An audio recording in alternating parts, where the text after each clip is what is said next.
Hello दोस्तों, आज हम करेंगे पृथ्वी और हमारा आवास क्लास 6 का चैप्टर नंबर 3 पृथ्वी की गतियां। इसके अभ्यास के प्रश्न उत्तर करेंगे। दोस्तों, हमारे पास पहला क्वेश्चन दिया गया है, पृथ्वी के अक्ष का झुकाव कोण क्या है। सूर्य की परिक्रमा के दौरान पृथ्वी दोस्तों एक और कुछ मात्रा में झुकी हुई होती है, तो उसका झुकाव कोण कितना है? 66.5 डिग्री। घूर्णन एवं परिक्रमण को परिभाषित कीजिए। पृथ्वी का अपनी दूरी पर घूमना क्या कहलाता है? घूर्णन कहलाता है। पृथ्वी अपना एक घूर्णन 24 घंटे में पूरा करती है, इसी से क्या बनते हैं? दिन और रात बनते हैं।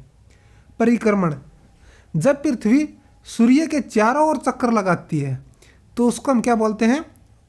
परिक्रमण। यानी कि घूर्णन तो दोस्तों अपनी ही कक्षा के चक्कर लगाएगी और परिक्रमण सूर्य के बाहर को चक्कर लगाएगी। घूर्णन में तो दिन और रात बनते हैं और परिक्रमण में साल, ऋतुएं, मौसम बनते हैं। लीप वर्ष क्या है? यह वर्ष तब होता है जब फरवरी माह में 28 दिनों के स्थान पर 29 दिन होते हैं। तो इस प्रकार लीप वर्ष में 365 दिन के स्थान पर 366 दिन होते हैं। तो लीप वर्ष क्या होता है दोस्तों? प्रत्येक 4 वर्ष के बाद आता है। उत्तर एवं दक्षिण ऐनातों में अंतर बताइए। उत्तर ऐनांत, 21 जून को उत्तरी गोलार्ध में सबसे लंबा दिन, यानी कि उत्तर ऐनांत की बात होने लगी दोस्तों। 21 जून को उत्तरी गोलार्ध में सबसे लंबा दिन एवं सबसे छोटी रात होती है, जबकि इसी समय दक्षिणी गोलार्ध में छोटा दिन और लंबी रात होती है। पृथ्वी की इस अवस्था को हम क्या बोलते हैं? उत्तर ऐनांत कहते हैं। दक्षिणी ऐनांत, 22 दिसंबर को दक्षिणी गोलार्ध में सबसे लंबा दिन और सबसे छोटी रात होती है, जबकि इसी समय उत्तरी गोलार्ध में सबसे छोटा दिन और सबसे लंबी रात होती है। पृथ्वी की इस अवस्था को हम क्या बोलते हैं? दक्षिणी ऐनांत बोलते हैं। यानी कि दोस्तों इसको याद करने की ट्रिक है कि जिस ध्रुव पर सबसे बड़ा दिन होगा उसी को हम क्या बोलेंगे? ध्रुव को ऐनांत बोलेंगे। यानी कि उत्तरी ध्रुव में बड़ा दिन होगा तो उत्तर ऐनांत और दक्षिणी ध्रुव में बड़ा दिन होगा तो दक्षिणी ऐनांत। आगे विषुव क्या है? विषुव दोस्तों 21 मार्च एवं 23 सितंबर को सूर्य की किरणें क्या है? विषुवत वृत्त पर सीधी पड़ती है। जो वृत्त पृथ्वी के बीच से जाता है वहां पर सीधी पड़ती है। दोस्तों, इस अवस्था में कोई भी ध्रुव सूर्य की ओर नहीं झुका होता और इसलिए पूरी पृथ्वी पर दिन और रात बराबर होते हैं। इसे क्या कहते हैं?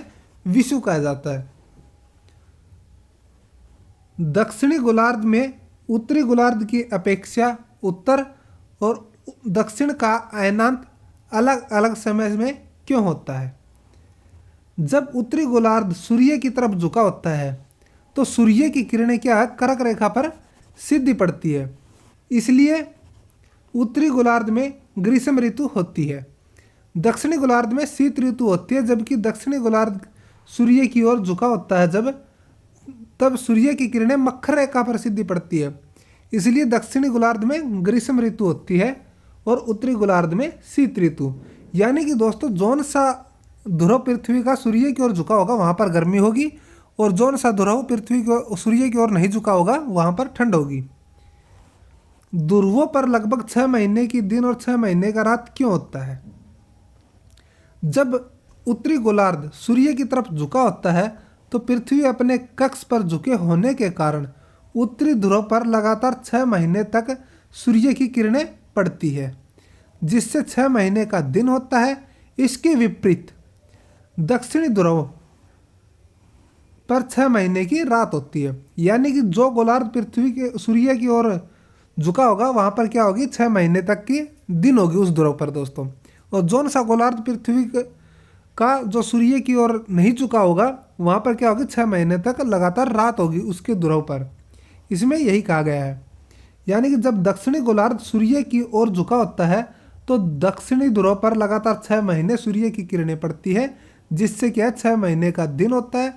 और उत्तरी गोलार्ध पर सूर्य की किरणें 6 महीने तक नहीं पड़ती तो 6 महीने की वहाँ क्या होती है? रात होती है। दोस्तों, पृथ्वी की सूर्य के चारों ओर की गति को क्या कहा जाता है? इसको बोला जाता है दोस्तों परिक्रमण। सूर्य की सीधी किरणें विषुवत पर किस दिन पड़ती है? सूर्य की सीधी किरणें दोस्तों ये पड़ती है 21 मार्च को। गर्मी में क्रिसमस कहाँ मनाया जाता है? गर्मी में दोस्तों ऑस्ट्रेलिया में क्रिसमस मनाया जाता है। ऋतुओं में परिवर्तन पृथ्वी की किस गति के कारण होता है? ऋतुओं में परिवर्तन दोस्तों परिक्रमण के कारण होता है। आगे दोस्तों खालिस्तान भरो। एक लीप वर्ष में दिनों की संख्या 366 होती है। पृथ्वी की प्रतिदिन की गति को क्या बोलते हैं दोस्तों? घूर्णन बोलते हैं, जिससे दिन और रात बनते हैं। पृथ्वी सूर्य के चारों ओर किस कक्षा में घूमती है? पृथ्वी सूर्य के चारों ओर दीर्घवृत्ताकार कक्षा में घूमती है दोस्तों, या इसको हम बोल सकते हैं शिखर भी घूमती है। 21 जून को सूर्य की किरणें कर्क रेखा पर सीधी पड़ती है। खालिस्तान ऋतु में छोटे दिन होते हैं, यानी कि शीत ऋतु में छोटे दिन होते हैं। यहाँ पर दोस्तों एक चित्र दिया गया है, इसको हम समझने का प्रयास करेंगे। ये दोस्तों पृथ्वी का ग्लोब है। यहाँ पर देखो पृथ्वी क्या है? ये है पृथ्वी का ध्रुव, उत्तरी ध्रुव और दक्षिणी ध्रुव। और पृथ्वी क्या है? 23.5 डिग्री क्या झुकी हुई है। तो ये 23.5 डिग्री दोस्तों ये वाला झुका हुआ है, क्योंकि इसका ध्रुव तो ये है। इसको हम राइट एंगल ट्रायंगल बनाएंगे तो यहाँ पर देखो 23.5 डिग्री का अंतर आ रहा है, तो ये झुकी हुई है। और ये 66.5 डिग्री क्या है? अपने अक्ष पर झुकी हुई है। ये अक्ष है और यहाँ पर ये अक्ष है और ये अक्ष है। यहाँ पर क्या है? 66.5 डिग्री झुकी हुई है। यहाँ पर ये कर्क रेखा है, ये विषुवत रेखा है, और ये नीचे क्या है दोस्तों? मकर रेखा है। आगे देखते हैं दोस्तों 2 नंबर में क्या दिया गया है? प्रत्येक महीने की 21 तारीख को होने वाले सूर्योदय और सूर्य अस्त के समय को स्थानीय समाचार पत्र की सहायता से लिखिए और निम्नलिखित के उत्तर दीजिए। किस महीने में दिन सबसे छोटे हैं? तो ये दोस्तों हमको पता है कि दिसंबर में दिन सबसे छोटे होते हैं हमारे यहाँ पर इंडिया में। किन महीनों में दिन और रात बराबर होते हैं?